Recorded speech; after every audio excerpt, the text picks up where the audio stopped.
look, man, you're a walking, testimony and really example of that. I mean, we're talking literally life-changing Yeah. experiences and opportunities. So at this point, I mean, you've had a ton of accomplishments, man. I mean, I'm seeing you, you're sitting in your beautiful restaurant out there in the Philippines, which we'll talk about as well. But what keeps you motivated now? Like, how do you stay motivated after you've had all this success? Um,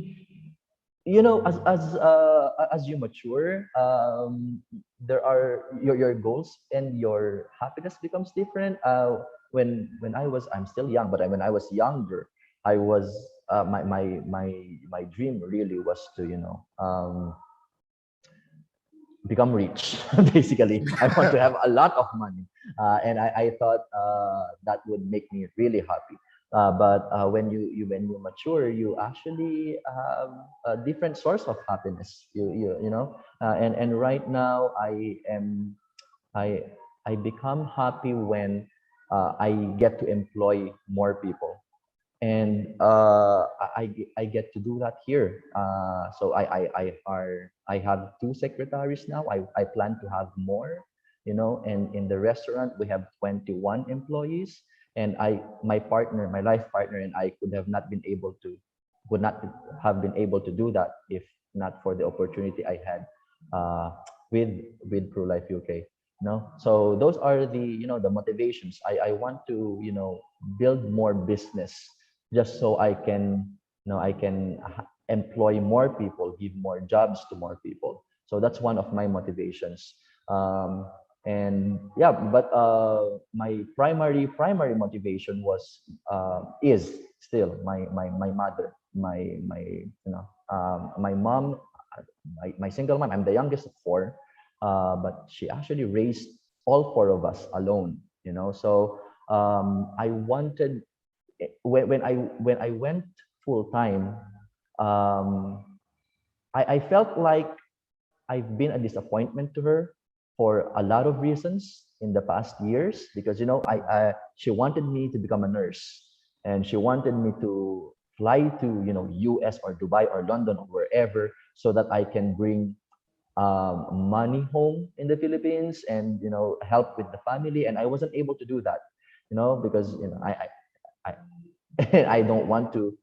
Right now, I'm looking at my nurse friends who actually went through with the career. I don't think I can do the job that they're doing. So I can't be a nurse. It's hard. I don't want to put the life of a person in my hands, but Yeah. somehow I'm doing that, helping other people in on my way. But what I was saying is that I felt like I was a disappointment because I wasn't able to do what she planned for me to do. So when I went full time, I I promised myself that I will become successful here in this industry. I wanted to prove to her that I don't have to go abroad. I don't have to go outside the country, just so I could help with the family. And so it took a while. It took me a year to actually earn a decent income when I went full time. Because we are purely commission based, and in the beginning, she would always bombard me with things like, um, I'd like to speak in Tagalog, but basically, she would say something like, "There's no future there. You have to do something else," something like that. Because she is also a salesperson. She is an art dealer. She sells paintings for a living. So maybe she knows how hard it is to be a salesperson, and maybe she doesn't want that for me. You know, so she wanted me to do something else, but I wanted to prove to her that I can do it. I can be successful here. So in the beginning and until now, that's actually still my motivation. I want to make her proud always. I want to make her see that although I did not become a nurse, although I did not get to work outside the Philippines, I'm still able to help her with the family, because every eh, every time there's a chance for me to tell for her to tell me this, she would always tell me, you have to take care of your nieces, your nephews. When I'm gone, you have to do this, you have to do that. So I want to make sure that hopefully in the long in the far future, when the Lord, takes her with him, she'll see that I'm established enough to support the family that she helped and raised on her own. So that's the main goal, really. Wow, man, that's phenomenal. And I was gonna ask, how do you feel like I was gonna ask you, um, how do you feel like having a license has changed you as a person? I think you described actually a lot of that about how your motivations have changed over the years, and kind of culminating with being able to take over as the one who is supporting the family eventually. I mean, do you feel like having a license has changed you as a person? Do you feel like you're a different person now versus before you got your insurance license? If so, how so? Yeah, I definitely, right now, Rod, quite honestly, I'm still not supporting the family because they're still doing Preparing very for well. it. Yeah, Right. but yeah, I'm preparing for it. When the time comes that my mom can no longer do that, because she's a very proud person, Yeah. she wants to make sure that she takes care of her grandkids, on her own as long as she can. So she can still do that, but she's 71 now, I believe, 70 years old now. So she's not that young anymore. And the time will come, that she won't be able to do it anymore. But I want to be prepared for that time, Yeah. So how having a license changed me. If I'm not a life insurance agent, I'm sure I'd be doing something else, and I would still do my best to be very well, in that whatever career that may be. But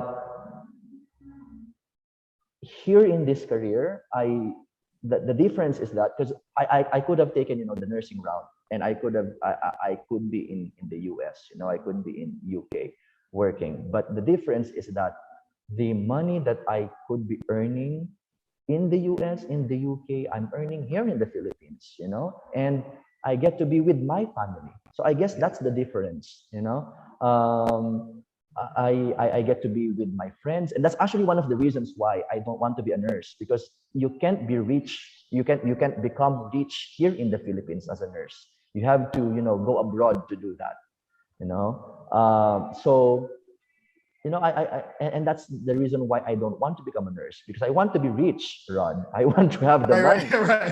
Like, So let's be clear. so Right, I I right. I can't do that here in the Philippines. And so, but at the same time, I don't want to leave my family. I don't want to leave my friends. My life is here in the Philippines. So I'm sure I could make the adjustment if I have to. But if I have the choice, then why choose to do that? Right. So that opportunity, the life insurance industry gave me that opportunity to earn a decent amount of money, and have the lifestyle that you want for yourself and your family without you going out of the Philippines. Absolutely. Yeah. And at the same time, I'm seeing the value of what I'm doing. I actually just had my first claim last month. So in my 7 years of Wow. being a life insurance agent, I had my first death claim, and it Wow. was hard, really. And but then that's when I realized that, yeah, I'm doing something good. That person left more than 1 million pesos to her family. Without the life insurance policy, she spent a lot of time in the hospital. There are a lot of deaths because of her hospitalization, and they got to pay all of that because of the claim, because of the death claim. And a lot of people here in the Philippines have that same story. You'll be hospitalized for a very long time before you die, and you live with a lot of debts, and then that debt will be inherited by your family. Wow. So that's always the story. But if you have a life insurance policy, yes, they will the money will never be enough, to to for the pain that they will feel, because they lost you as their mom, as their dad, as their brother, sister. But then they will not have that burden of paying for, all the debts that you may leave behind, the financial obligations that you will leave. So right now, I'm loving my job even more. Wonderful, wonderful, man. Look, I think everything that you're doing, it's coming from the right place. I mean, just from what I can tell. And just before we start wrapping it up here, I do want to talk about your restaurant, because now your insurance career has kind of transitioned you and giving you the ability, with your partner, to open up the restaurant where you have the 21 employees, right? Tell me about the restaurant. Yeah, well, the restaurant is owned by my life partner, Gotcha. so I'm Okay. actually just, it's not mine, but I am supporting him, in whatever way that I can. Yes. And yeah, I'm supporting him better because of the opportunities that my industry has given me, so one of the amazing things that I treasure most in my industry is, because of my job, I have a lot of networks. I have great network, and I'm taking advantage of that. Most of our customers here are my clients, are my colleagues in the life insurance industry. So if you're a person who loves to make a lot of friends, then yeah, this is a job for you. And in the future, whatever your industry may be, I'm not sure who said this, but they say your net worth is your network. That's it. Yeah. So Net worth. Yeah. the better network you have, the better you'll be in life. And I'm proving that right now, actually. So yeah, I'm helping. I financially, from time to time, I'm able to help him with the finances, but I would have not been able to do that if I'm doing something else. Well, in the U.S., if your partner or your spouse, owns something, and you're there, what we call that in the U.S. What is that? We call it community property. Right. Yeah, makes sense. What's yours is mine, and what's mine is yours. So yeah, all good, man. Look, so before we start wrapping it up, what's something that you would tell somebody who is maybe on the fence, maybe they're thinking about getting their license, maybe they've been introduced to the opportunity, they haven't moved forward on it. What would you tell them about joining this industry? Look, I understand where they're coming from. If that's the case, it's an unfamiliar job. There's no course, there's no college that you can enroll to become a life insurance agent. So no one, as far as I know, no one in there, when they were asked as a child, I want to become a life insurance agent when I grow up.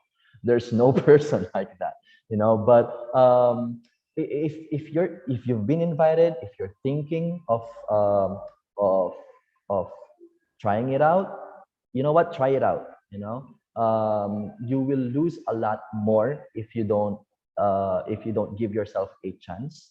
It will forever be a what if you don't give it a shot. If you don't give it a shot, and yeah, I there are a lot of people who actually are doing a lot better than me. You should meet all of them, Rod. I'm going to introduce you to them if you want.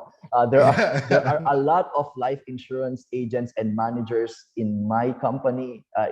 Even in just my company, they're doing a lot better than me. So you don't even have to see me as the inspiration or whatever. There are you can actually do more than I always tell this to my agent, because yeah, they would always look at my achievements, and they always tell me that they can do it because I'm different. But I would also tell them there are more people who are actually doing a lot better than me. So maybe you can do more than what I'm doing right now.